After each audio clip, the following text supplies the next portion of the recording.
Well, a lot of people in the climate change space are today welcoming this major announcement from China on coal.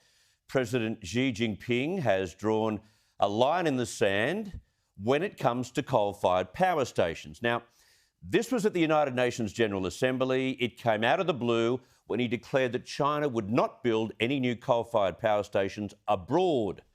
The last word is the most important. Abroad. He didn't say China will not build any new coal-fired power stations, full stop, which if the world wants to reduce the temperature, according to all those scientists, it must occur. China is the world's largest emitter of CO2.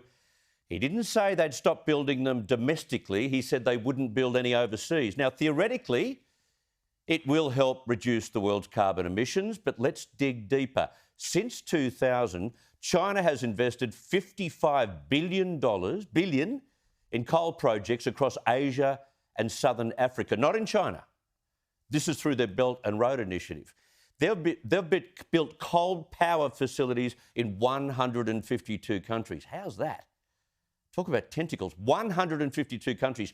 All up, 70% of the world's coal plants now rely on Chinese funding.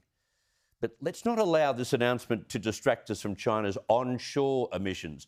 China currently operates at least 1,058 coal-fired power stations. We've got close to 24. Some of them aren't working up to capacity. China, though, 1,058. That's roughly half of all coal plants worldwide. China has been the world's largest carbon emitter for 20 long years.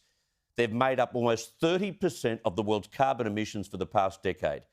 The damage is being done at home. Now, one expert from Boston University said, China deserves great praise for the new pledge at the UN. That's a stretch. China doesn't deserve great praise until they make changes to their onshore emissions. And there's more coal plants on the way, mind you. China currently has 100 gigawatts worth of coal-powered generators under construction.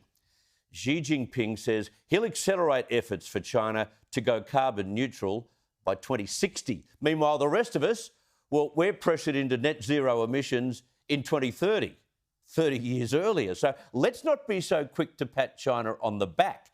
Xi Jinping needs to go back to the drawing board and pledge more by reducing China's onshore emissions before he gets any kind of congratulations from the world. And just a quick word of advice to any teenagers watching right now who, when COVID restrictions are lifted, will no doubt return to the streets to protest against the Australian government's climate policies. Well, how about next time you turn up at the Chinese embassy?